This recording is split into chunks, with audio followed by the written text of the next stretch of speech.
Assalamualaikum, seru Ayu ketika memasuki rumah masa kecilnya.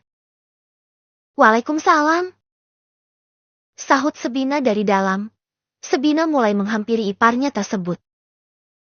Baru datang Yu. Sapa Sebina sembari bersalaman kemudian bercipika-cipiki dengan Ayu. Kemudian menoel pipi gembul Anggi yang berada di gendongan ibunya. Iya mbak, sahut Ayu. Kemudian keduanya pun duduk. Bagaimana kaki kamu Yu? Tanya Sebina, sembari melirik kaki Ayu yang sudah tidak bengkak. Sudah baikan kok. Ini buktinya udah bisa kesini kan? Jawab Ayu sembari terkekeh. Tidak seperti dulu lagi. Kini Ayu tidak julid lagi dengan iparnya. Dan akur-akur saja dengan Sebina. Syukurlah kalau begitu. Anggi, yuk ikut Bude. Sebina ingin mengajak balita itu. Anggi yang memang sudah kenal dengan Sebina karena sudah sering diajak ke rumah itu oleh Ayu pun manut-manut saja ketika Sebina mulai mengambil alih. Sebina memangku gadis cilik berkuncir dua itu, lalu menciuminya dengan gemas. Mbak, hati-hati perutmu, nanti malah ketendang sama Anggi. Kau tegur Ayu merasa khawatir, soalnya di umur hampir 1 tahun ini Anggi lagi aktif-aktifnya. Iya, ini juga hati-hati kok. Mbak, Aris lagi kerja ya? Tanya Ayu. Dengan Aris Ayu hanya memanggil nama saja. Tetapi jika dengan Sebina ia malah memanggilnya Mbak. Dasar Ayu ini. Karena sudah kebiasaan memanggil nama jadinya ia kesusahan untuk memanggil Aris dengan Mas. Rasanya aneh di lidahnya. Iya, katanya di minimarket lagi sibuk. Barang baru akan datang hari ini. Jawab Sebina. Apa sih yang mau dibicarakan Aris? Bikin penasaran aja. Mbak tahu gak? Tanya Ayu. Dari kemarin ia sudah sangat penasaran. Sudah ia desak agar Aris memberitahunya lewat telepon. Tetapi kata Aris ini sangat penting dan rahasia. Hal itu membuat Ayu sangat penasaran. Jadilah hari ini Ayu sedikit memaksakan diri untuk berkunjung ke rumah. Padahal kakinya belum sembuh benar. Ya, walau sudah tidak bengkak lagi tetapi kakinya masih sedikit sakit kalau dibuat berjalan. Tahu sih. Tapi ini bukan ranahku untuk memberitahu Yu. Coba deh kamu tanya ibu saja. Beliau tahu kok. Jawab Sebina. Oh, kalau gitu aku nitip Anggi sebentar ya mbak. Aku mau ke kamar ibu dulu. Sebina mengangguk, lalu Ayu pun beranjak dan pergi ke kamar ibunya. Ceklek. Bu. Sapa Ayu. Bu Indah menoleh, lalu tersenyum ketika melihat kedatangan anak bungsunya. Ayu. Bu. Ayu mendekat lalu mencium punggung tangan ibunya. Kini Ayu sudah jauh lebih sopan ketimbang Ayu yang dulu. Katanya kemarin kamu jatuh. Tanya Bu Indah. Iya Bu, cuma terkilir aja. Ini juga udah sembuh. Jawab Ayu. Bu, kemarin aku disuruh ke sini. Memang ada apa sih Bu? Tanya Ayu. Mata Bu Indah sedikit berbinar, lalu mulai menceritakan kepulangan Adi yang kini sudah berganti nama menjadi Arya. Dan alasan mengapa Adi sampai mengganti nama. Jadi selama ini masa di penjara Bu? Ayu terlihat syok. Bukan, hanya sekitar setengah tahun saja. Sisanya ia malah kabur bersama temannya itu, dan bersembunyi di pulau seberang, merasa keadaan sudah aman Masmu pun pulang. Jelas Bu Indah lagi. Ayu mengangguk mengerti. Jeti, apakah sekarang Mas Adi masih jeti buron Bu? Tanya Ayu lagi. Gak tahu, tapi kasusnya gak berat kok. Dia di penjara karena nyopet. Ayu mengangguk mengerti. Lalu sekarang Mas Adi ada di mana Bu? Apa di kamar? Bu Indah menggeleng. Tidak, Masmu itu pindah ke sebuah kontrakan. Dia sudah berganti nama Ayu, jadi kamu pun harus merubah panggilanmu. Kalau terlalu lama di sini Masmu takut kalau ada tetangga yang mengenalinya, dan malah melaporkannya kembali ke polisi. Kalau begitu, apa Ibu tahu alamat kontrakannya? Biar Ayu yang datang menghampiri Mas Adi Bu. Ayu pengen banget ketemu Mas Adi. kata Ayu. Arya Ayu. Sekarang panggil masmu itu Arya. Kau tegur Bu Indah. Iya, Mas Arya. Ibu gak tahu alamatnya, tetapi Aris tahu. Kamu telepon saja saudaramu itu, Yu. Kata Bu Indah lagi. Ayu mengangguk, lalu keduanya mulai beralih topik. Setelah dirasa cukup bercakap-cakap dengan ibunya, Ayu pun keluar dari kamar itu lalu menghampiri Sebina yang mengajak Anggi bermain di depan TV. Sudah makan belum, Yu? Sana makanlah. Tadi pagi Mbak bikin bubur ayam. Masih ada tuh di panci. Tinggal kamu panaskan aja sayurnya. Kata Sebina. Iya, nanti aja Mbak. Aku mau ke kontrakan Mas Adi dulu. Aku kangen banget sama Mas Adi. Udah setahun lebih dia hilang tanpa kabar. Ternyata selama ini dia di pen. Ayu tidak menyelesaikan ucapannya. Ia menatap kakak iparnya itu dengan pandangan yang entah. Iya, aku sudah tahu kok Yu.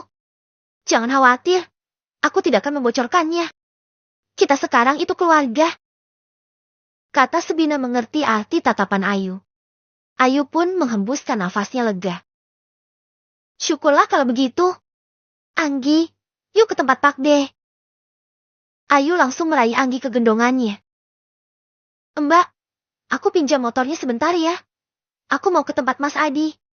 Iya, itu kuncinya tergantung di sana. Dengan langkah sedikit tertatih, Ayu mulai menaiki motor dan menjalankannya menuju alamat Adi yang baru. Hei, kita ketemu lagi. Entah kebetulan atau apa, tetapi hari ini Farel dan Cecil dipertemukan lagi. Cecil tengah berada di sebuah pusat perbelanjaan, tengah memilih-milih sepatu yang cocok untuknya, dan entah dari mana datangnya tiba-tiba Farel sudah ada di depannya. Kamu! Cecil mengeritkan alis. Aku Farel. Jangan bilang kalau kau lupa padaku. Tebak Farel. Cecil menggeleng, lalu terkekeh kecil. Tidak, aku masih ingat padamu. Ujar Cecil, lalu ia mengambil sesuatu dari dalam tasnya. Bagaimana aku bisa lupa padamu kalau barang yang bernama ini selalu ada padaku? Ini, aku kembalikan padamu. Terima kasih ya. Ucap Cecil lagi, sembari menyodorkan sapu tangan milik Farel. Sapu tangan itu ada namanya. Di sudut tertulis nama Farel di sana. Cecil selalu membawanya kemana-mana. Karena jika suatu saat ini ia tak sengaja bertemu dengan Farel seperti saat ini, ia akan mengembalikan sapu tangan tersebut. Dan syukurlah kalau hari ini mereka bertemu kembali, jadi Cecil bisa mengembalikannya. Farel menatap sapu tangan miliknya itu. Ini sudah kucucuk kok. Ucap Cecil kembali, sembari tersenyum manis. Ia seolah menyadari arti tatapan Farel tersebut. Farel menarik sudut bibirnya. Menarik? Gumamnya kecil. Apa? Kau mengatakan sesuatu? Tanya Cecil yang samar-samar seperti mendengar sesuatu, tetapi tidak jelas. Tidak, tapi sebenarnya itu buat kamu kok. Karena setelah aku memberi tidak akan pernah kuambil lagi. Seperti halnya hatiku. Sepertinya aku tertarik dengan kamu. Siapa nama kamu gadis cantik? Ucap Farel, belak-belakan menyatakan perasaannya. Cecil dibuat melongo oleh pengakuan Farel yang tiba-tiba itu. Apakah Farel tengah menggonbali dirinya? Hei! Kok bengong? Aku tanya siapa nama kamu? Tanya Farel lagi ketika Cecil malah melamun. Mata Cecil mengerjap-ngerjap. Namaku Cecilia. Jawab Cecil dengan kikuk. Nama yang cantik, secantik orangnya. Jadi Cecil, kalau kau sedang tidak sibuk, bersediakah hari ini kau kencan denganku? Ajak Farel tiba-tiba. Sontak saja Cecil melototkan matanya. Hah, kencan? Ucap Cecil dengan mulut menganga tidak percaya. Baru saja lelaki di depannya ini mengajaknya berkencan. Iya kencan, ayo kutraktir makan siang. Ucap Farel dengan tersenyum lebar. Krukik. Tepat setelah mengatakan itu terdengar suara nyaring dari perut Cecil. Wajah Cecil pun memerah, ia menahan malu. Apa kamu belum makan? Kebetulan sekali bukan? Jadi kamu tidak ada alasan untuk menolak ajakanku. Ayo kita makan siang bersama. Aku juga udah lapar nih. Seluruh Farel. Tapi... Cecil hendak menolak, tetapi Farel kembali menambahkan. Aku orang baik kok Cecil. Gak doyan daging manusia. Jadi kamu tenang saja oke? Jangan takut padaku. Tidak ada alasan untuk menolak. Ditambah tadi dengan tidak tahu dirinya perutnya itu berbunyi. Jadi Cecil pun mengiyakan ajakan Farel. Baiklah. Sebagai ucapan terima kasihku karena sudah meminjamkanku sapu tangan, aku akan mentraktirmu makan. Ucap Cecil pada akhirnya. Tetapi Farel menggeleng. Lelaki pantang untuk ditraktir Cecilia. Jadi kamu cukup menemaniku saja. Kebetulan aku sangat bosan dan kesepian hari ini. Makanya kamu keluar cari angin di sini. Malah ketemu kamu. Kebetulan sekali bukan? Ujar Farel. Kamu mikir gak sih? Kalau ini itu takdir. Kita dipertemukan lagi begini mungkin saja kita ini berjodoh Cecilia. Padahal aku baru 1 bulan ini di Indonesia. Tapi sudah 2 kali ini aku bertemu dengan seseorang yang sama. Imbu Farel sembari tersenyum lebar. Dan membuat Cecilia menjadi terheran-heran karenanya. Ini orang aneh banget. Apa jangan-jangan dia ini pria Casanova? Sikapnya mirip sekali dengan pria Casanova seperti yang ada di film-film. Aku harus hati-hati dengan pria ini. Batin Cecil. Aku akan membayar ini dulu, Farel. Ujar Cecil sama sekali tidak menggubris ucapan Farel tadi. Baginya ucapan Farel tak ubahnya seperti bualan buaya darat semata, dan membuat Cecil harus lebih waspada.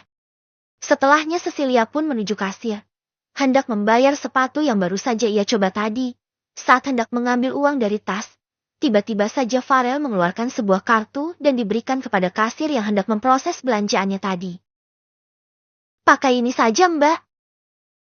Ucap Farel. Mata Cecil terbelalak. Kaget. Tidak usah. Aku bawa uang kok. Cegah Cecil. Biar aku saja yang bayar.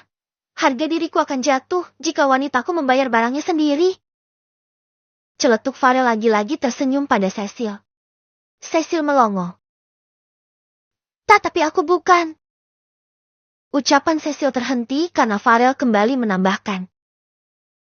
Kamu ini wanita kan Cecilia? Bukan wanita jadi-jadian.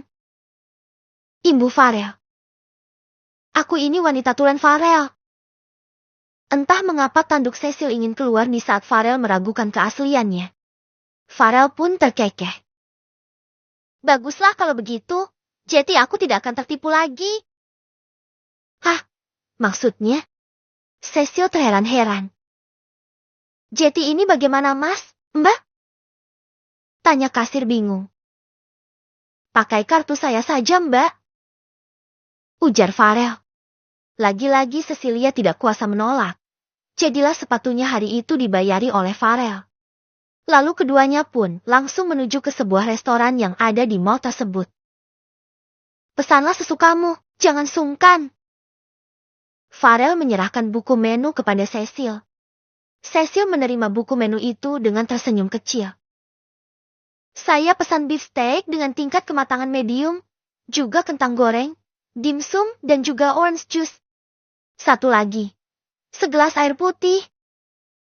Ucap Cecil. Sengaja ia memesan banyak, agar membuat Farel jera telah mengajaknya makan siang. Sebagai orang yang pernah menjadi kaya, tentunya Cecil tahu restoran tersebut, harga makanan di resto itu terbilang mahal. Ia sengaja ingin membuat kantong Farel jebol. Biar Farel menjadi ilfil dengannya dan menganggapnya wanita matre. Terserah, Cecil merasa Farel ini pria playboy. Jadi ia tidak mau masuk ke dalam perangkap lelaki seperti Farel. Tetapi bukannya risih atau apa, Farel malah terkekeh kecil. Menarik, wanita ini tidak seperti penampilannya. Ada sesuatu yang beda. Batin Farel. Ada lagi yang ingin kau pesan? Tawar Farel. Cecil menggeleng. Itu saja. Farel pun mengangguk. Baiklah, kalau begitu. Farel pun menyebutkan makanan yang ingin ia pesan kepada pramusaji. Baik, mohon tunggu sebentar. Pesanan akan segera dibuatkan. Ucap pramusaji kemudian pamit undur diri. Jeti Cecilia, di mana rumahmu? Farel mulai menanyakan alamat. Cecil mengerit. Saya tidak punya rumah.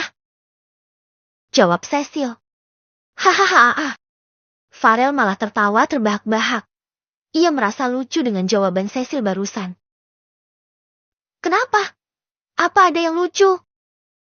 Tanya Cecil heran. Lucu sekali. Bagaimana mungkin seseorang tidak punya rumah? Ujar Farel merasa lucu. Tapi saya beneran tidak punya rumah Farel. Jadi saya tidak punya alamat yang harus kuberitahu ke kamu. Cecil pun mulai sewak. Lama-lama Farel mengesalkan. Farel pun terdiam. Wajahnya yang tadinya konyol kini mendadak menjadi datar. Lalu, di mana kamu tinggal selama ini, Cecilia? Tidak mungkin di kolong jembatan, kan? Penampilanmu sama sekali tidak mirip seperti gembel. Imbuh Farel lagi. Aku memang tidak punya rumah Farel. Aku tinggal di sebuah rumah kontrakan. Jelas Cecil. Oh, begitu. Kalau begitu kasih tahu aku rumah kontrakan yang kau tempati, agar aku mudah untuk mengunjungimu. Kau tahu? Kau wanita pertama yang menjadi teman kencanku selama ku kembali ke Indonesia. Ucap Farel. Memang selama ini kamu tinggal di mana? Kulihat kamu bukan bule. Tanya Cecilia. Asal. Aku memang orang Indonesia, Cecilia. Tetapi sejak SMP orang tuaku mengajak pindah untuk tinggal di luar negeri, dan kami baru beberapa bulan ini pulang kembali ke Jakarta. Cecil mangut-mangut mengerti. Kamu belum menjawab pertanyaanku, Cecilia. Di mana kamu tinggal? Tanya Farel lagi. Kita tidak sedekat itu untuk saling tukar alamat Farel, kata Cecil, dengan mimik wajah yang mulai serius. Ah, hahaha. Farel tergelak kembali. Serius wanita ini, waspada denganku. Tidak tahukah dia siapa diriku? Batin Farel. Melihat Farel yang tertawa kembali, Cecil pun menatapnya aneh. Ini lelaki normal apa sinting sih? Perasaan tidak ada yang lucu, tetapi kenapa sedari tadi dia tertawa? Batin Cecilia heran. Tak lama pramusaji pun datang kembali dan mengantarkan makanan pesanan Farel dan juga Cecil ke atas meja. Seketika tawa Farel terhenti, kini wajahnya mendadak jadi datar nan dingin. Makanlah Cecilia. Ujar Farel dengan sedikit menarik sudut bibirnya. Cecil hanya mengangguk. Keduanya pun diam, mulai menikmati makanan masing-masing. Sesekali Farel akan memperhatikan Cecilia. Dia anggun, seperti wanita berkelas.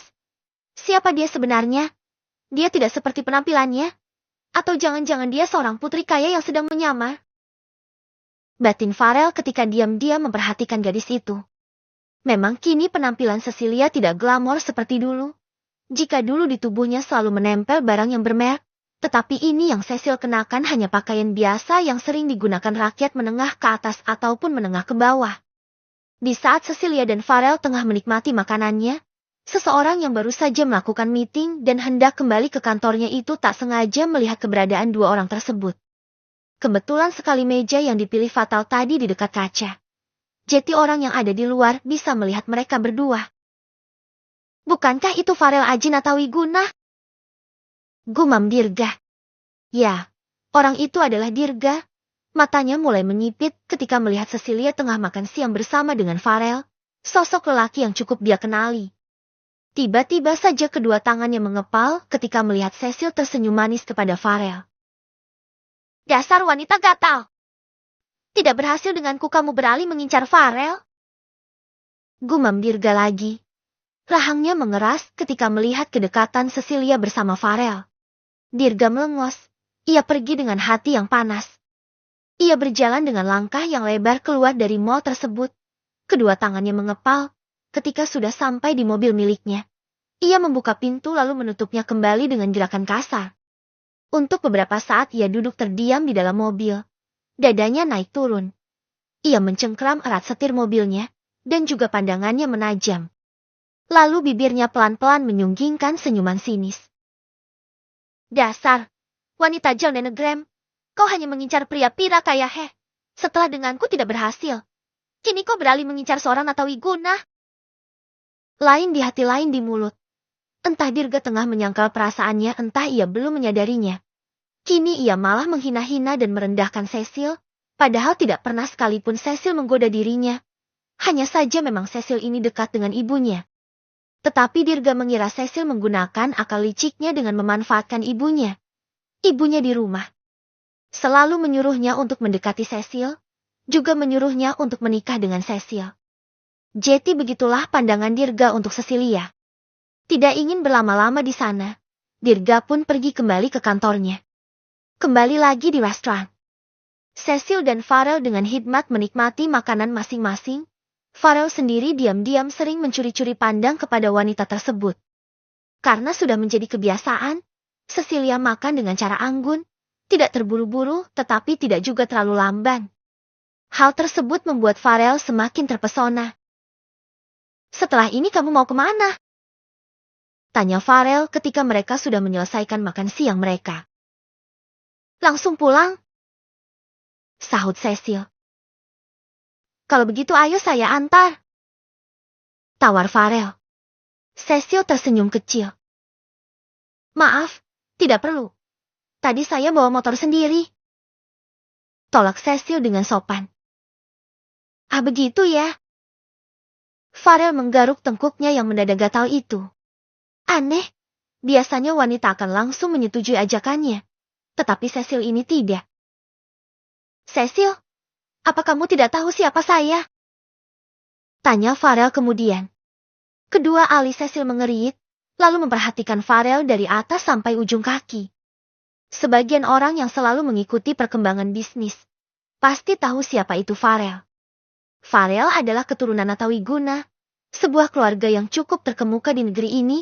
Bisnis orang tuanya juga sangat maju, walau tidak sebesar dan seterkenal Mahesa Group. Tetapi keluarga Natawi Guna ini juga termasuk keluarga konglomerat. Jika Mahesa Group ada di urutan nomor 2, keluarga Natawi Guna ini ada di nomor umur ke-7 keluarga konglomerat di negeri ini. Sedangkan keluarga Dirga sendiri tidak termasuk dalam list. Keluarga Dirga memang termasuk orang kaya, tetapi belum masuk keluarga konglomerat. Kekayaan keluarga Dirga belum masuk ke jajaran 20 terbesar keluarga terkaya di Nerara ini. Farel Aji Natawi Guna, seorang anak bungsu dari keluarga Natawi Guna. Farel sendiri baru pulang dari luar negeri setelah menyelesaikan studinya. Kini Farel baru terjun di dunia bisnis. Ia dipercaya untuk menghandle anak cabang perusahaan orang tuanya.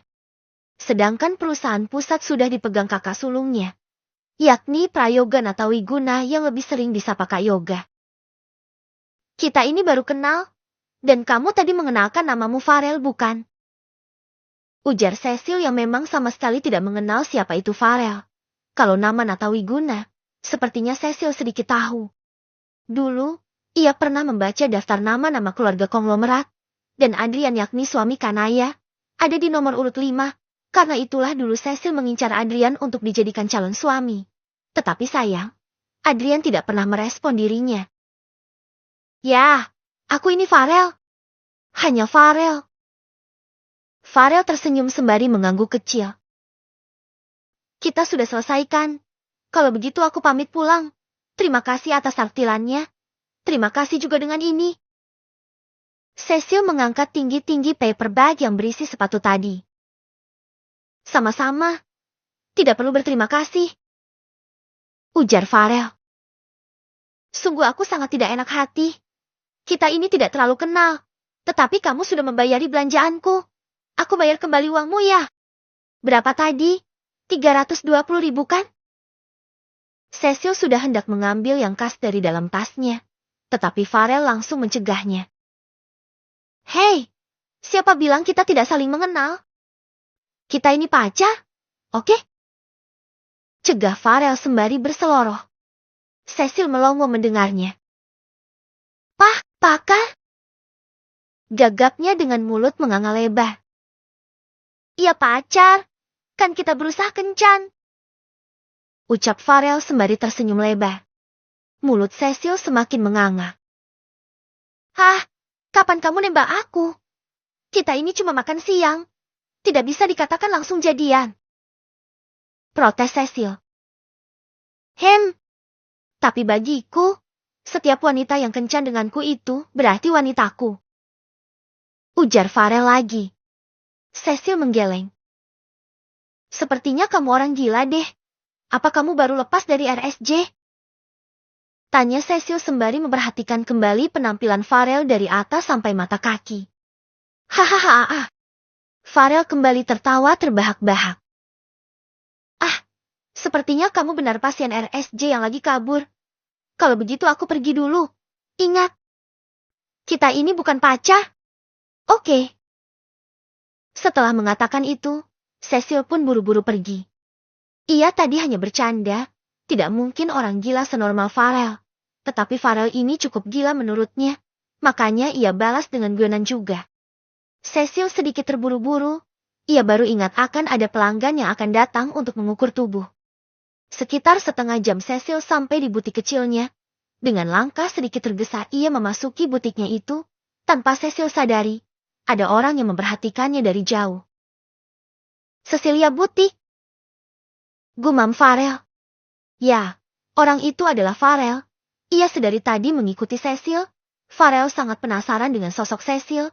Menurutnya Cecil ini berbeda dengan wanita yang selalu ia temui. Rasa penasarannya membawanya sampai di sini. Apa ini butik miliknya?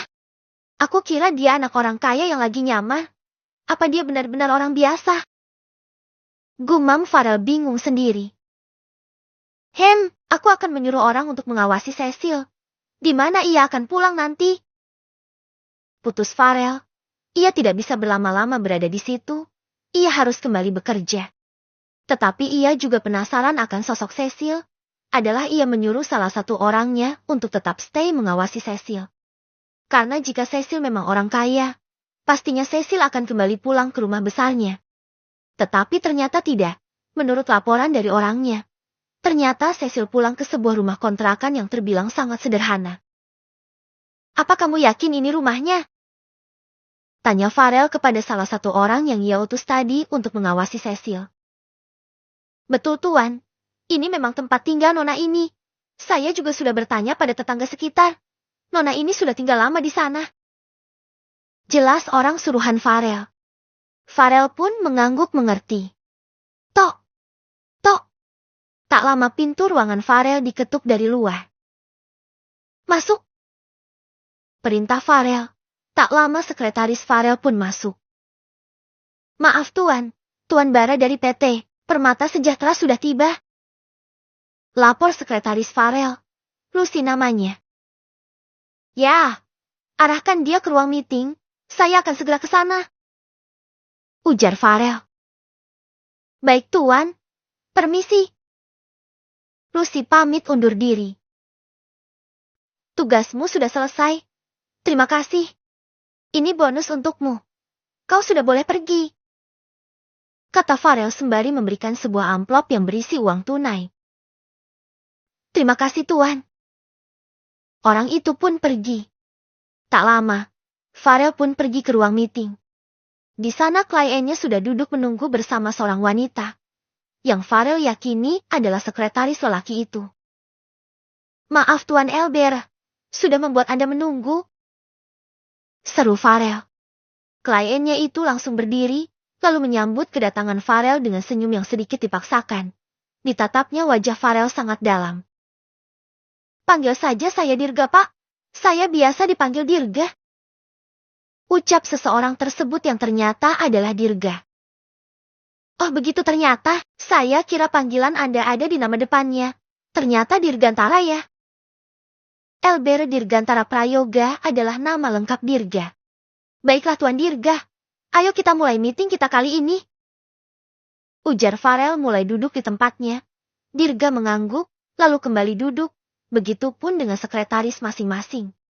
Mereka memulai meeting mereka, membahas kerjasama dan juga proyek yang akan mereka garap. Hingga 1 jam lamanya, meeting pun selesai. Senang bekerja sama dengan Anda, Pak Dirga. Tidak saya sangka Anda begitu cerdas sekali. Semoga saja proyek baru kita ini berjalan lancar dan membuat kedua belah perusahaan semakin berkembang. Farel menjabat tangan Dirga sembari tersenyum lebar. Lelaki itu memang humble, berbeda dengan Dirga yang wajahnya papan triplek, datar dan juga kaku. Sama-sama Pak Farel, senang juga bekerja sama dengan Anda. Kalau begitu saya dan sekretaris saya pamit kembali ke perusahaan. Sambut Dirga dengan sedikit tersenyum. Farel mengangguk mengerti. Lantas keduanya pun beriringan keluar dari ruang meeting, lalu berpisah di depan sana. Farel kembali ke ruangannya, sedangkan Dirga dan sekretarisnya keluar dan akan kembali ke perusahaan keluarga Dirga. Pak, apa Bapak ada masalah pribadi dengan Pak Farel? Tanya-tanya, sekretaris Dirga. Dirga menoleh, mengeritkan kedua alisnya dan menatap heran pada Tanya. Tidak, memangnya kenapa? Jawab Dirga, dengan Farel Dirga hanya sebatas tahu dan kenal saja. Bertemu secara langsung juga baru tadi. Lalu kenapa Tony tiba-tiba menanyakan hal aneh seperti itu? Bapak tadi saya perhatikan, seperti orang yang punya dendam dengan Pak Farel. Biasanya wajah Bapak memang datar, tetapi Bapak masih suka tersenyum jika sedang bersama klien.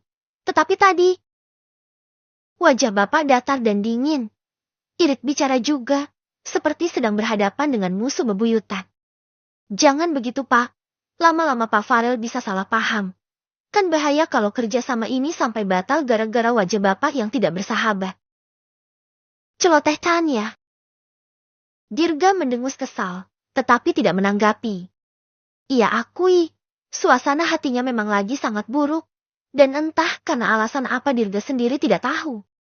Mana bisa ia tersenyum dan beramah tamah jika suasana lagi buruk seperti itu. Pak, Bapak dengar tidak sih yang saya katakan? Tanya-tanya mulai kesal karena tidak ditanggapi oleh Dirga. Nia, kau cerewet sekali. Bisa diam tidak? Ketus Dirga. Tanya menghela nafas kesal, lalu melengos dan memilih memandangi jalanan. Tanya sudah bekerja lama di perusahaan orang tua Dirga. Semenjak Papa Dirga yang menjabat sampai kini digantikan oleh Dirga, Tanya yang mengurus segalanya. Hubungannya dengan Dirga pun juga baik. Dirga sudah seperti adik bagi Tanya. Tidak ada keinginan untuk menggoda Dirga, karena Tanya sendiri sudah berumah tangga, dan sudah mempunyai 2 anak. Umur Tanya sendiri lebih tua 7 tahun di atas Dirga.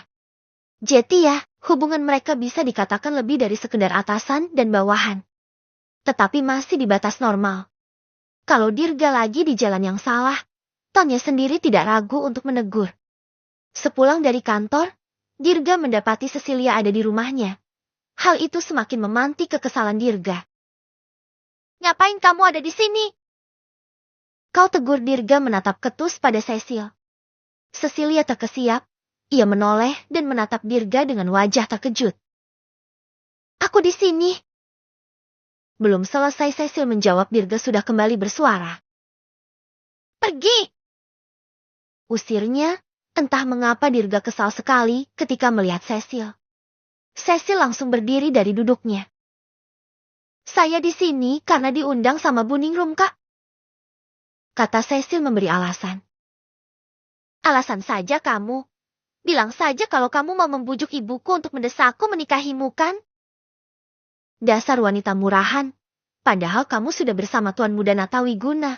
Masih mau mengincarku, Hem? Sinis Dirga. Cecil terperangah mendengar tuduhan tak mendasar dari Dirga. Jangan fitnah kamu. Saya sama sekali tidak ada hubungan dengan Tuan dari Natawi Guna. Tentu saja Cecil menyanggahnya. Ia sama sekali tidak kenal dengan tuan muda keluarga tersebut. Cih! Dirga mendecih dan menatap sinis pada Cecilia. Ada apa ini? Tiba-tiba Bu Ningrum datang dari arah dapur. Ia membawa sebuah nampan kecil. Ada 2 es sirup dan sepiring cemilan di sana. Lalu diletakkannya di atas meja kecil yang ada di antara mereka. Bu Ningrum menatap Cecil dan putranya satu persatu. Kalian berantem? Tanya Bu Ningrum. Tidak kok, Bu. Hanya saling sapa aja. Jawab Cecilia tidak jujur. Cecilia tersenyum kecil, sedangkan Dirga melengos. Dasar wanita rubah. Batin Dirga kesal. Oh, ibu kira kalian berantem. Dirga, kamu udah pulang, nak. Tumben. Ini baru jam 3 loh. Seluruh Bu Ningrum mulai duduk di sofa. Begitupun juga Cecil. Cecilia kembali duduk dan mengabaikan keberadaan Dirga. Teringat dengan perkataan Dirga barusan, membuat Cecil sakit hati. Kerjaan udah selesai, Ma. Makanya Dirga pulang cepat. Jawab Dirga. Setelahnya Dirga hendak berlalu. Ia malas berlama-lama bertatap muka dengan Cecil. Wanita yang menurutnya murahan dan licik. Mau kemana? Mama mau bicara sebentar. Cegah Bu Ningrum. Langkah Dirga langsung terhenti, lalu kembali menoleh dan menatap ibunya dengan tatapan penuh selidik. Bicara apa, Ma? Tanya Dirga, perasaannya mulai tidak enak. Duduk dulu dong, masa bicara sama orang tua kamu berdiri gitu? Gak sopan, Dirga. Omel Bu Ningrum. Cecilia diam saja. Dirga menghela nafas pelan. Lalu ia menuruti perintah ibunya. Lelaki itu memilih duduk di sofa tunggal, bersebelahan dengan ibunya dan juga berhadapan langsung dengan Cecilia. Tak ingin bertatap mata dengan Dirga, Cecil lebih memilih memandangi hiasan di dinding. Dir, kamu kan tahu, bule kamu akan mantu. Jadi Mama ada pesan baju seragaman sama Cecilia. Nah, Mama pesan kainnya ada di temen Mama. Kamu tolong ambilin di rumahnya Tante Sarah ya. Perginya sama Cecil sekalian. Kan dia yang ngerti ukurannya. Terus nanti kamu juga harus ke Depok. Nanti, Cecil juga akan mengukur tubuh bule Keranti sekeluarga. Pokoknya nanti keluarga besar kita harus ragaman. Biar terlihat kompak. Ujar Bu Ningrum panjang kali lebar. Dan sukses membuat mata Dirga melotot. Dirga syok. Bagaimana tidak syok? Rumahnya ada di kawasan Serpong. Sedangkan rumah Tante Sarah teman ibunya ada di Kelapa Gading. Dan rumah bule Keranti ada di Depok. Dan ia akan pergi bersama Cecil? Tidak. Aku tidak mau, Ma. Tolak Dirga dengan tegas. Bu Ningrum terperangah kaget. Cecil juga kaget tetapi ia masih bisa mengkondisikan wajahnya. Loh, kok gak mau gak? Tanya Bu Ningrum heran. Ini kan tugas dia. Kenapa perginya harus sama aku, Ma? Protes Dirga sembari menunjuk ke arah Cecil. Bu Ningrum memandangi Cecil. Loh, memang ini tugas dia. Tapi kan tugasmu juga untuk mengantarnya. Kamu ini keluarga yang bersangkutan, yang mengetahui rumah Tante Sarah dan bulekmu. Sedangkan Cecil mana tahu arah Dirga. Bisa-bisa nanti Cecil tersesat. Kata Bu Ningrum. Aku menolak, Ma. Mama kan udah pesan baju sama dia. Harusnya dia sendiri dong yang pergi ke rumah pelanggannya. Ini namanya dia makan gaji buta. Ucap Dirga lagi-lagi menatap sinis pada Cecil. Cecil mendengus kesal. Kedua tangannya mengepal erat. Padahal dirinya tidak minta, tetapi Bu Ningrum sendiri yang mengusulkan. Cecil ada bahan bagus di butiknya. Tetapi sayangnya Bu Ningrum memilih bahannya sendiri lewat temannya. Memang salahnya di mana? Cecil hanya mengerti apa yang dimau Bu Ningrum. Dirga, kamu kenapa sih? Kok jadi kasar begini? Mama udah pesan kain dari jauh hari sama Tante Sarah. Mama gak bisa ke sana. Tante Sarah pun juga lagi sibuk. Kamu sebagai anak Mama perintahkan untuk mengambil kain ke sana. Sedangkan Cecil yang mengerti dengan ukuran nanti bisa membeli dengan ukuran yang diperlukan saja. Harga kainnya cukup mahal, Dirga. Jadi beli ya secukupnya. Kamu ke Depok juga sekalian nengok bule kamu. Sudah berapa bulan kamu gak main ke Depok? Mama dan Papa kalau lagi ke sana kamu juga sibuk terus. Pokoknya Mama gak mau tahu ya, Dir. Minggu besok kamu harus pergi ngambil kain dan ke rumah bulekmu. Harus dengan Cecil. Titik. Ucap Bu Ningrum tidak mau dibantah. Jika sudah seperti itu, Dirga tidak bisa lagi menolak dan mengelak. Perkataan ibunya sama sekali tidak bisa ia bantah. Ia memang jarang menengok bibinya yang tinggal di Depok. Mungkin terakhir bertemu saat lebaran tahun kemarin. Sedangkan di rumah Bu Sera teman ibunya itu, Dirga memang sering datang ke sana.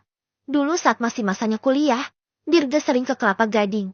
Temannya tinggal di daerah sana, dekat dari rumah Bu Sera. Jadi memang wajar saja kalau ibunya menyuruhnya untuk pergi ke sana mengambil pesanan kain. Tetapi yang menjadi permasalahan ialah, ia malas kalau harus bersama Cecil.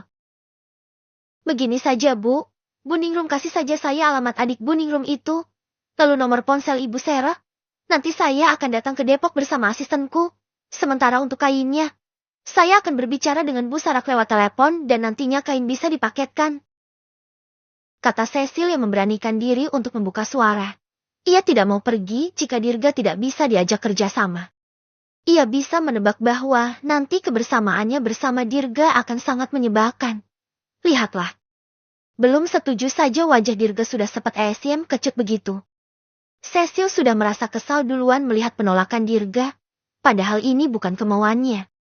Biasanya pelanggan itu kalau tidak mau bahan dari butiknya, akan datang membawa bahan sendiri, tetapi ini Bu Ningrum menyuruhnya untuk mengambil sendiri ke penjualnya, dengan alasan ia yang sangat mengerti berapa ukuran dan kualitas bahan yang nantinya akan dibeli Bu Ningrum.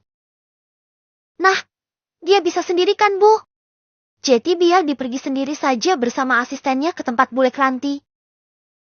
Kata Dirga, berusaha tetap menolak keinginan ibunya. Bu Ningrum menatap kesal pada putranya. Begini saja deh, Dirga. Kamu tetap pergi ke Depok sambil bawa Cecil, dan mengenai kain, Mama setuju biar dipakaikan saja sama Jeng Sera. Kata Bu Ningrum sudah final. Tapi Dirga masih tidak menyerah. Gak ada tapi-tapian Dirga. Bulekmu itu loh. Udah nanyain kamu terus. Dia kangen banget sama kamu. Kamu sih gak pernah main ke sana. Ingat ya Ga, Bulek Ranti udah berjasa sama kamu. Dulu dia ikut nyusuin kamu ketika Mama lagi sakit. Jadi wajar saja kalau adik Mama itu sangat sayang sama kamu.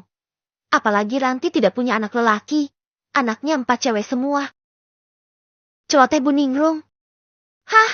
Anak 4 cewek semua? Cecil terkejut dan membatin dalam hati. Iya mah, Mama cerewet banget kayak Bulek Ranti. Akhirnya Dirga pun setuju. Mengingat kebaikan buleknya Dirga Jeti merasa bersalah. Dulu sewaktu dia masih balita, yang mengurusnya bahkan menyusuinya adalah adik dari ibunya, yakni Ranti. Bu Ningrum sendiri waktu itu lagi hamil muda, dan juga sering sakit-sakitan, tidak bisa menyusui Dirga yang baru berumur 1,5 tahun. Alhasil Ranti sebagai adik Ningrum yang dimana juga memiliki bayi pun menyusui Dirga yang kala itu tidak mau meminum susu formula. Tetapi kesibukan Dirga setelah terjun di perusahaan, membuatnya jarang untuk menengok bibinya itu. Dan kini ibunya menggunakan kesempatan tersebut, memaksanya pergi ke Depok dengan membawa Cecil ikut serta. Pasti ibunya punya maksud terselubung. Ya sudah kalau begitu. Fix minggu besok kalian pergi bersama. Putus Bu Ningrum merasa senang, karena akhirnya putranya mau pergi juga bersama Cecil. Kalau mereka sering jalan bersama kan bagus. Dirga lama-lama bisa suka sama Cecil. Batin Bu Ningrum senang. Bukan tanpa alasan ia ngebet ingin Dirga bersama Cecil.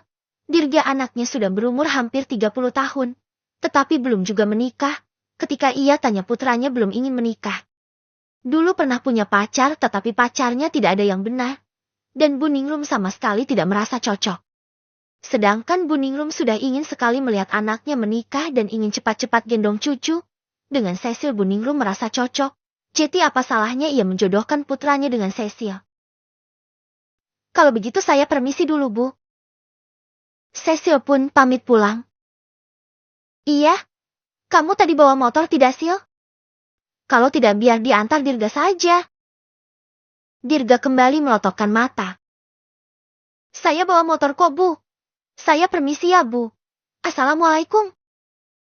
Cecil buru-buru pergi sebelum Bu Ningrum mulai aneh-aneh lagi. Waalaikumsalam. Setelah Cecil pergi, Dirga menatap ibunya dengan pandangan mata memicing. Ini pasti rencana Mama kan? Agar aku pergi berdua dengan Cecil? Tebak Dirga, yang benar adanya. Tetapi Bu Ningrum mana mau mengaku. Kamu ini apa sih, Gah? Orang disuruh orang tua kok malah nuduh-nuduh gak jelas. Elak Bu Ningrum. Mah, aku tahu ya rencana Mama. Gini ya, Mah. Aku kasih tahu deh mengapa Dirga menolak keras ketika Mama menyuruhku untuk mendekati Cecil. Jeti Cecilia itu dulunya. Dirga pun mulai memberitahu siapa itu Cecil. Asal-usul wanita itu sampai berakhir tinggal di daerah yang sama tempatnya tinggal. Sedikit banyaknya Dirga memang tahu persoalan Cecil. Karena hal itu dibahas di alumni. Kamu tidak sedang bercanda kan, Gah? Tanya Bu Ningrum merasa tidak percaya. Apa wajahku lagi bercanda, Mah? Mama kalau gak percaya, bisa tanya ke Mbak Gogo. Udah ya, Mah. Aku mau ke kamar dulu. Capek ngadepin drama Mama dan juga Cecil. Kata Dirga, dan Bu Ningrum mulai terdiam. Dirga pun meninggalkan ibunya dan memilih langsung ke dalam kamar dan tidak keluar lagi sampai malam. 1 hari telah berlalu. Rencananya hari ini Cecil mau pergi ke rumah Tuan Guntur.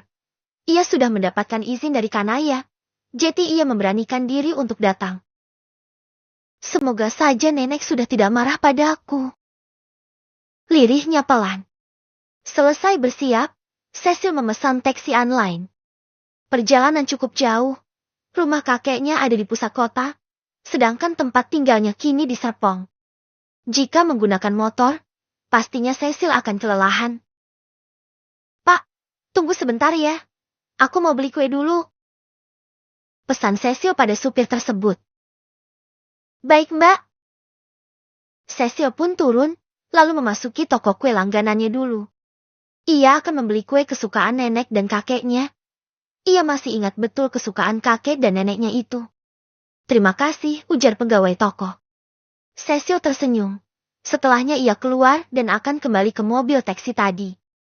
Tetapi tiba-tiba langkahnya terhenti. Matanya membola sempurna. Kemudian ia menjerit.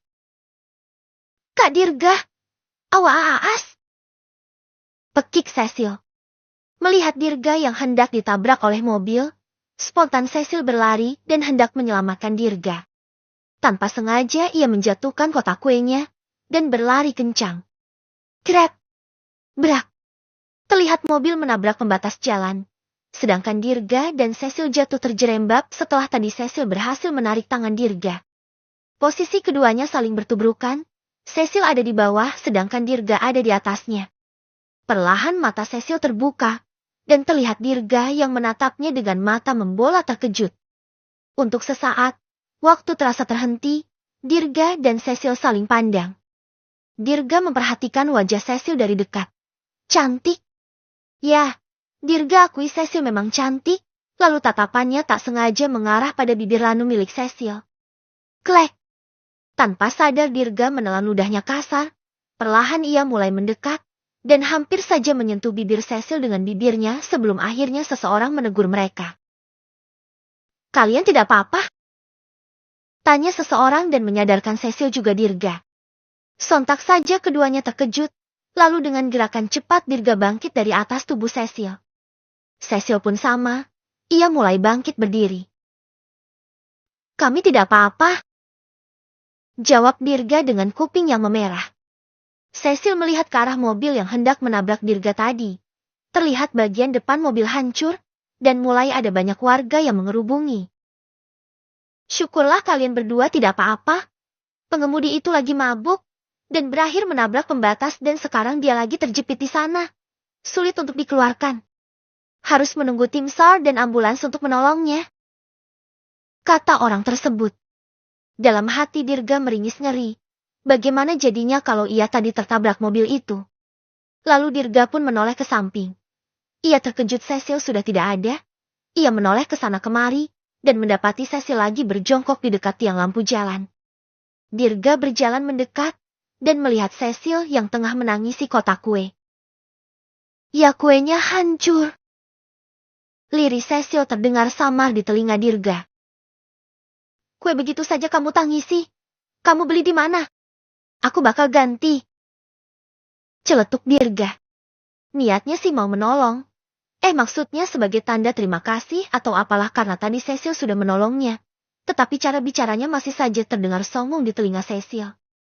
Hal tersebut membuat Cecil geram. Uangmu tidak akan bisa mengembalikan kue ini. Pekik Cecil menatap marah pada Dirga. Dirga terperangah. Cecil menatap sengit padanya.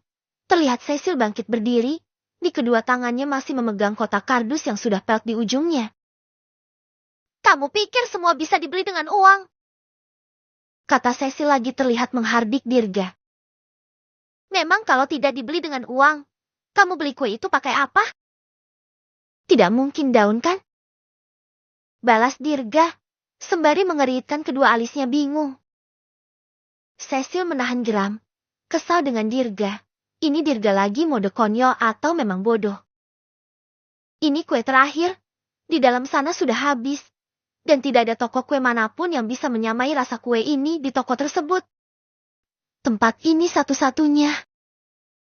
Jadi, kue ini tidak bisa dibeli lagi. Hiks. Kata Cecil dengan suasana hati yang gerimis.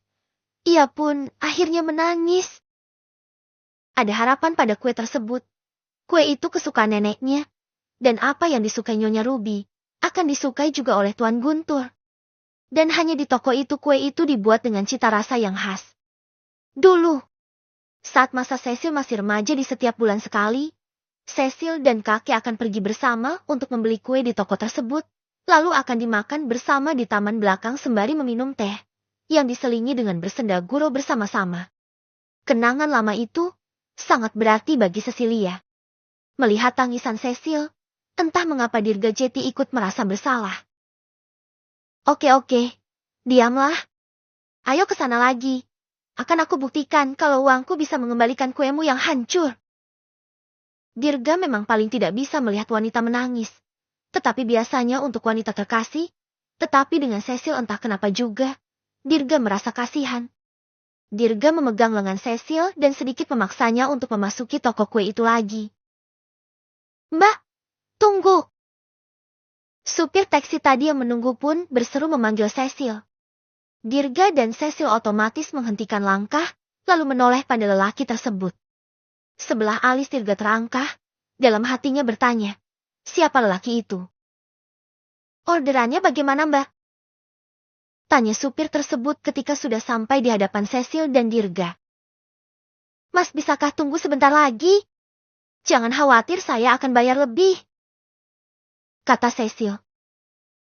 Kamu siapa? Tanya Dirga penasaran.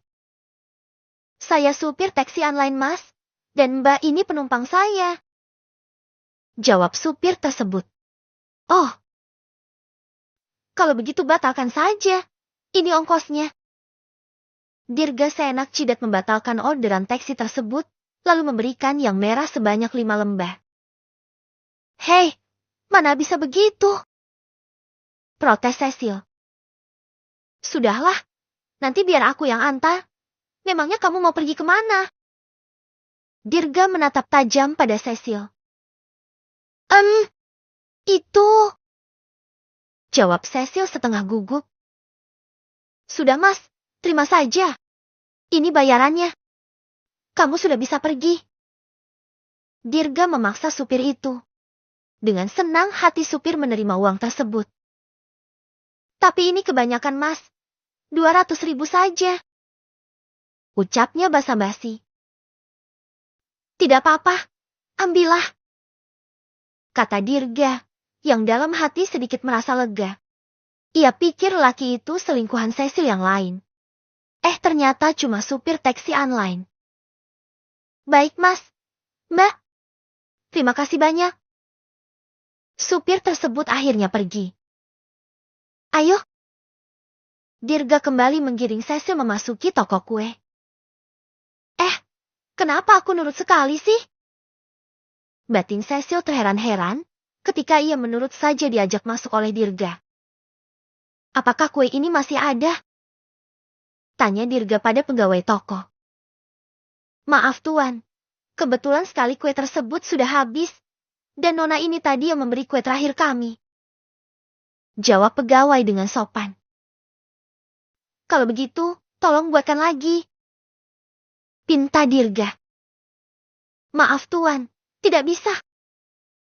Pegawai hendak menolak, tetapi Dirga langsung menyelah. Saya akan bayar 5 kali lipat. Cepat buatkan. Potong Dirga dengan cepat. Tatapannya terlihat tajam. Ada apa ini? Seorang wanita cantik memakai celemek pun tiba-tiba datang dari arah belakang. Ini Bu, Tuan ini meminta dibuatkan kue ini lagi, karena kuenya sudah habis. Jelas pegawai kepada orang tersebut. Wanita tersebut melihat kue jualannya yang sebagiannya sudah hancur. Jadi kuenya rusak ya? Tanya wanita tersebut, yang ternyata adalah pemilik sekaligus orang yang membuat kue itu sendiri. Benar, tadi saya tidak sengaja menjatuhkannya, dan jadinya begini. Apakah Anda bisa membuatnya kembali? Kue ini sangat berarti bagi saya, kata Cecil sedikit lirih. Mata wanita itu menyipit. Kamu gadis cilik itu kan? Cecilia, ucap wanita itu. Mata Cecil membola. Anda mengenal saya? Tanya Cecil. Tentu saja. Kamu adalah salah satu pelanggan kami. Bukankah dulu kau sering datang dengan kakekmu? Apa kamu tidak ingat padaku? Aku sering memberimu bonus sepotong kue stroberi. Jelas wanita itu. Kak Ana? Tanya Cecil, matanya sampai membola. Dilihatnya wanita itu yang ia panggil Kak Ana dari atas sampai bawah. Benar, aku Kak Ana yang itu. Kata Ana sembari tersenyum manis. Beneran ini Kak Ana? Bukankah Kak Ana waktu itu gendut? Tanya Cecil. Sesaat kemudian Cecil membekap mulutnya. Ana terkekeh geli. Waktu sudah berubah Cecil. Begitupun juga denganku. Kamu mau kue ini kan? Aku buatkan lagi ya. Khusus pelanggan lama aku gratiskan. Kamu dan pacarmu bisa duduk di sana menunggu. Ujar Ana sembari menunjuk ke arah meja dan kursi. Ah, atau jangan-jangan ini suamimu? Kalian serasi sekali. Imbuh Ana tersenyum menggoda.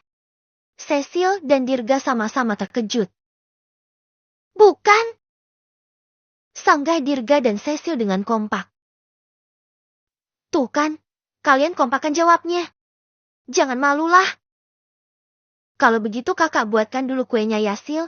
Kamu mojok dulu sama pasanganmu ini. Tapi ingat, jangan mesum di sini ya. Kata Ana tak henti-hentinya menggoda Cecil. Setelahnya Ana pun kembali ke dapur.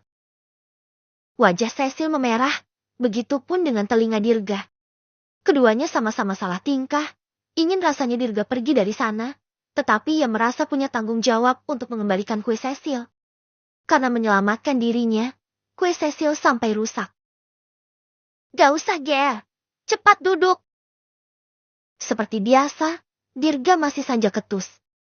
Dirga pun duduk lebih dulu, lalu Cecilia menyusul.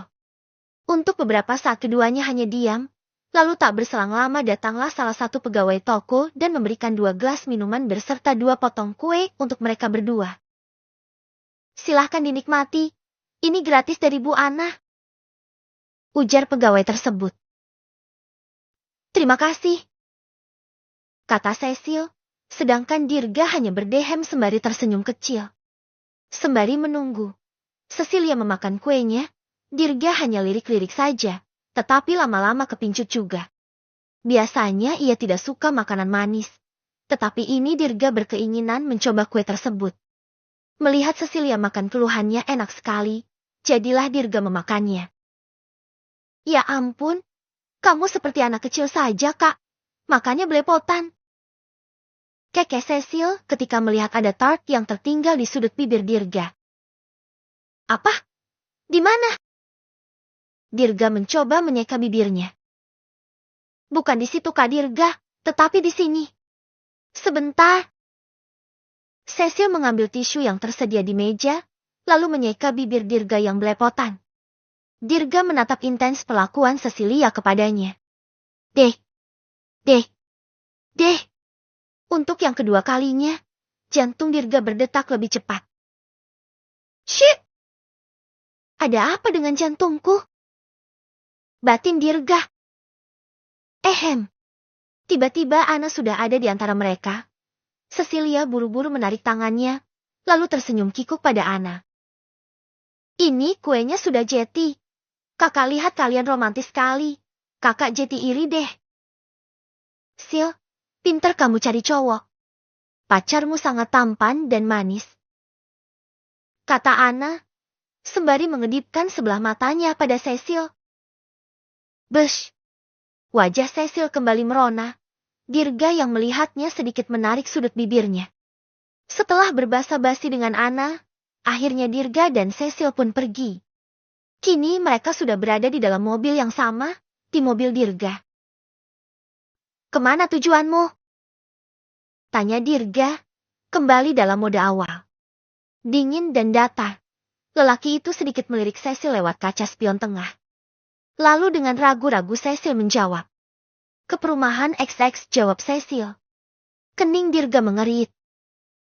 Ngapain kamu pergi ke perumahan elite itu? Tanya Dirga penasaran. Cecil terdiam, sebelum akhirnya ia bersuara menjawab pertanyaan Dirga. Mengunjungi kakek dan nenek. Jawab Cecil singkat. Dirga langsung menoleh, terlihat wajah Cecil sangat sendu. Sekitar 10 menit, mobil Dirga telah sampai di kawasan perumahan Tuan Dirga. Berhentilah di gerbang berwarna hitam itu, Kak. Ucap Cecil. Dirga mengangguk saja. Tak lama mobilnya berhenti tepat di depan gerbang yang menjulang tinggi. Dirga memperhatikan sekitar, dari luar tidak terlalu terlihat. Tetapi ia masih bisa melihat bangunan rumah di bagian atasnya. Dirga bisa menebak, rumah tersebut sangat besar dan juga mewah. Aku turun di sini saja, Kak. Terima kasih banyak sudah mengantarkanku sampai sini. Kakak sudah bisa kembali. Kata Cecil, sembari tersenyum. Lalu Cecil keluar dari mobil dan memencet bel. Dirga terus memperhatikan. Pak, ini saya. Cecil berseru pada Satpam. Anda, Non? Ucap Satpam. Pak, saya mau mengunjungi kakek dan nenek. Kata Cecil. Satpam terlihat ragu. Melihat keraguan itu, Cecil pun memberikan bukti chatnya bersama Naya. Ini lihatlah. Kanaya sudah memberiku izin, saya tidak akan membuat keributan, Pak. Kata Cecil. Satpam akhirnya membukakan pintu gerbang untuk Cecil. Dan setelah memastikan Cecil masuk ke dalam, Dirga pun akhirnya pergi dari sana. Anda sudah lama sekali tidak terlihat, Nona. Bagaimana kabar Anda? Tanya Satpam basa-basi. Saya baik, Pak. Kakek dan nenek ada di rumah kan? Tanya Cecil. Ya, beliau selalu ada di rumah semenjak perusahaan di-handle Nona Kanaya. Jawab Satpam. Cecil tersenyum. Kalau begitu saya masuk ya, Pak. Kata Cecil, dan Satpam mengangguk. Cecil pun melangkah menuju teras rumah. Untuk sejenak ia diam, menatap pintu besar itu. Dulu pintu itu selalu terbuka lebar untuknya. Tidak ingin berlarut-larut dalam penyesalan. Cecil pun memencet bel rumah. Ting! Nong! Cecil sabar menunggu, sampai akhirnya pintu besar tersebut terbuka dari dalam. Non Cecil? Si Mbok terkejut melihat keberadaan Cecil. Mbok Inem, apa kabar? Tanya Cecil menyapa dengan tersenyum ramah. Mbok Inem mematung, memperhatikan penampilan Cecil dari atas ke bawah, juga ekspresi Cecil yang terlihat ramah natural, tidak dibuat-buat seperti dulu ketika sedang mencari muka. Dan satu lagi, penampilan Cecil sangat sederhana, tidak glamor seperti dulu. Itu yang membuat Mbok Inem terdiam cukup lama. Merasa tidak mendapatkan respon dari si Mbok, Cecil pun kembali berseru. Mbok, kakek dan nenek ada di rumah kan? Tanya Cecil lagi. Iya Non, Tuan dan Nyonya ada di rumah. Jawab si Mbok dengan tatapan mata yang masih was-was. Cecil tersenyum simpul melihatnya, tidak ada rasa tersinggung. Wajar kalau Mbok Inem bersikap seperti itu. Itu karena sikapnya terlalu buruk di masa lalu. Mbok, boleh saya masuk? Saya ingin bertemu dengan kakek dan nenek, kata Cecil. Si Mbok terdiam lagi. Ia teringat perkataan nona muda kesayangannya yang pernah berkata, Mbok, jika suatu saat Cecil datang ke rumah, bukalah pintu. Biarkan dia menemui kakek dan nenek. Tetapi tetap waspada ya Mbok. Tetap awasi gerak-geriknya.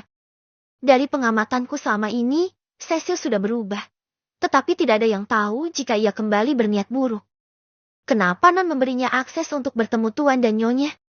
Aku melihat ketulusan di mata Cecil Mbok. Dia sepertinya benar-benar menyayangi kakek dan nenek.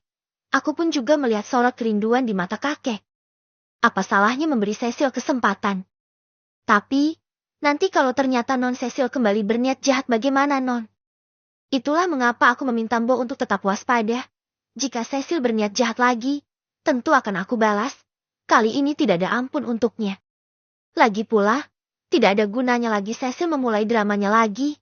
Ingat, semua harta sudah beralih ke pemilikan menjadi namaku Mbok. Bahkan rumah besar itu juga akan diwariskan kepadaku. Cecil tidak akan mendapatkan apa-apa lagi. Begitulah percakapan antara Nea dan Mbok Inem tempo lalu. Setelah beberapa saat terdiam, Mbok Inem pun mengizinkan Cecil masuk. Silahkan masuk Non. Mbok Inem membuka pintu lebar-lebar untuk Cecil. Cecil tersenyum. Terima kasih Mbok, katanya. Simbok mengangguk. Kemudian Cecil masuk dengan diikuti Simbok di belakangnya. Sampailah mereka di ruang keluarga. Terlihat kakek dan nenek tengah duduk berbincang di sana, dengan tangan nenek yang sedang merajut sebuah baju. Tuan Nyonya, ini, ada Non Cecil, ucap Simbok memberitahu. Kedua pasangan lansia itu pun menoleh. Keduanya terkejut dengan kedatangan Cecil. Kakek, nenek, apa kabar? Ucap Cecil dengan suara sedikit bergetar. Matanya juga mulai berkaca-kaca. Nyonya Ruby meletakkan rajutannya di meja, lalu bangkit dari duduknya dan menatap Cecilia sangat dalam. Cecil, gumam wanita tua itu.